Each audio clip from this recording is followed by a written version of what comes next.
This dude just can't lose. Not only did he sell his image and likeness in 2024 for $975 million, now he's about to get half of his wife's fortune. Khaby Lame's wife filed for divorce in 2025, citing unreconcilable differences. During the court hearings, it was discovered that Khaby Lame's assets were not in his name. His house, cars, and major investments were all in his father's name. Welcome to another episode of Unfiltered Reaction, where we discuss this modern society and how it thinks. In between videos, I may or may not comment. At the end, I will give my final remarks without delay. Let's get back to it.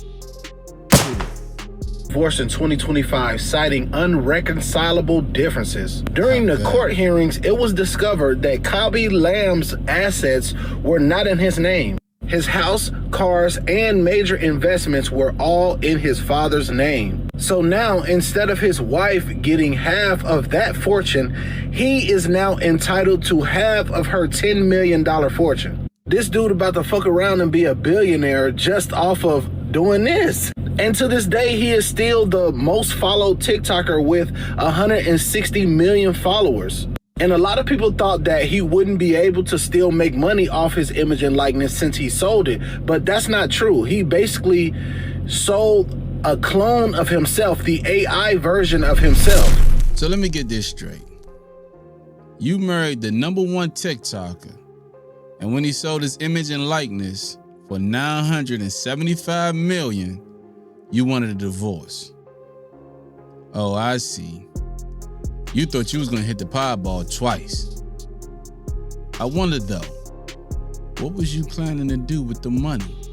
Oh, you wanted to run off with Marco, Z-Boo boy. Oh nah. Oh, you want to have dinner for two on the moon. Oh nah. Oh, you trying to buy a seat in heaven next to God. Oh nah. Oh, you wanted to beat out LeBron James max contract in the NBA and with Nike. Oh nah. Oh, you wanted your own island next to Epstein's. Oh nah. Be one of the smartest men in the world, and we never heard him speak. This man was deported by ICE in 2025. This man's wife filed for divorce in 2025.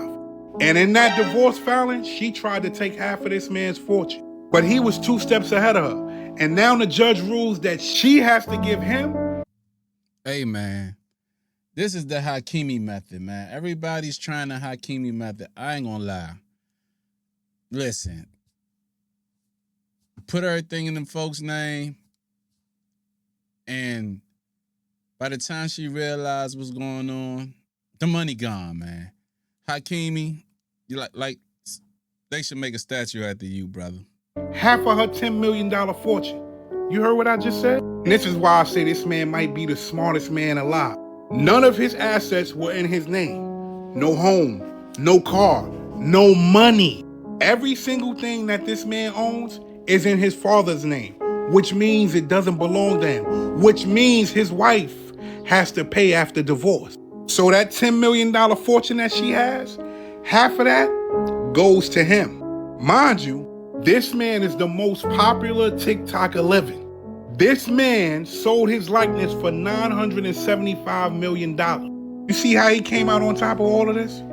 Deported, divorce, irreconcilable differences, try to take the money. Now he got her money, and he back in action. I want to know what y'all think. Is Khaby Lame a genius? Because when he sold his likeness, they said, yo, you know what? He ain't even going to be able to make money no more. And he's still making money, and he's still winning. And she know he's still winning. I'm out. See, the problem is you thought you had one of those elaborate planned money heists executed to perfection. And when you finally cracked the vault open, it was empty. But hold up. It gets even worse.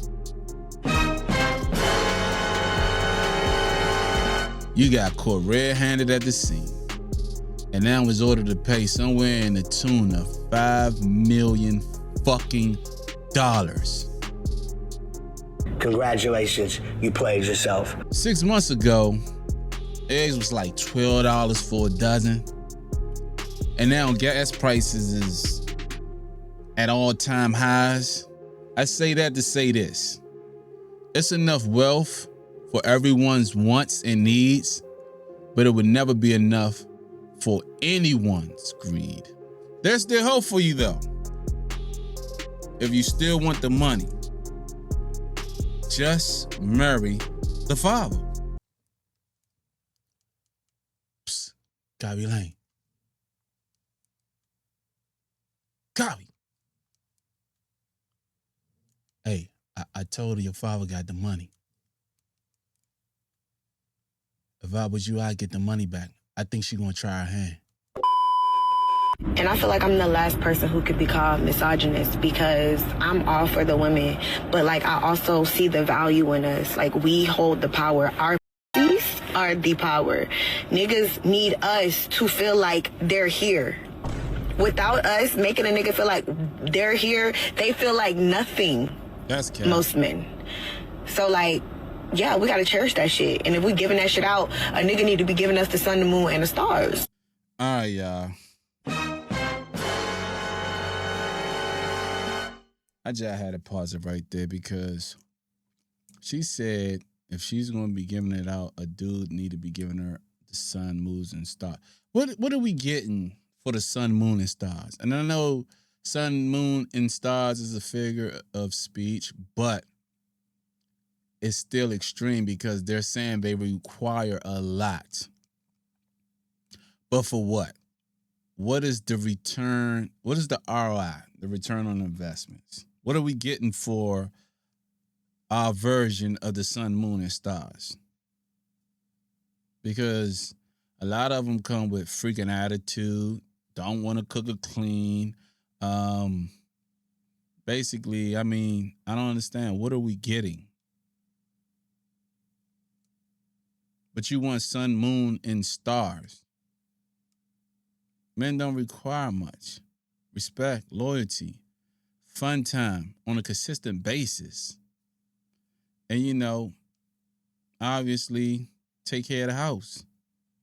Now, if that's too much or that's a lot to require from a guy, then you're pretty much going to be doing those things on your own anyway. But maybe I'm tripping. That's the thing. Once you start truly analyzing what people bring to the table and how they truly make you feel, once you start paying attention to that, you really start realizing that, like, you are overplaying your part in a lot of people's lives. And I say that in the most nicest way possible. Really sitting here trying to make the bare minimum make sense. Fuck that. Ladies, I feel like once we all genuinely understand the power that we hold and the aura and the creativity and the just all around, we bring a lot to the fucking table. See, you heard what she just said? The aura, the creativity. And that's what they bring to the table. A lot of vagueness, nothing specific. Why wasn't she specific on what she brought to the table? Because, truth be told, she not bringing nothing. Aura and creativity. Creativity on what? You wrote a verse. You wrote a chorus. You wrote the song. What are you bringing? But you want all this. It's funny how it's always a requisite with women. They always require something, but they forego nothing. They give up nothing. Or what they give up in comparison is what men giving up in, you know, equal mutual consent. It's like what you're giving up, the same thing man giving up. It's basically fun time. But what you want for fun time, sun, moons, and stars. That's basically what she's saying.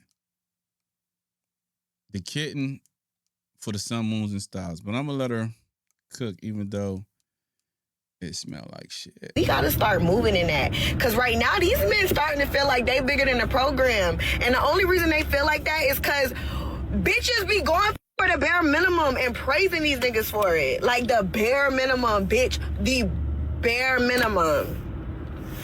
Fuck that. Off Bucks, the first thing she led with was Cooch. Listen, Coochie didn't pave the roads. Coochie didn't make the car you driving on the road. Coochie didn't make that phone you on while driving your car on the road. Coochie didn't make the house or building you crashed in while texting on the phone, driving the car on the road. Men built all that. If we uproot you from America and like dropped you off on some third world country and let you shop that cooch around and see what it gets you, it'll be some Kerrygoat rice and peas. If you found value in this video, comment down below. Hit the like, subscribe. Until the next time, tighten up. I'm out.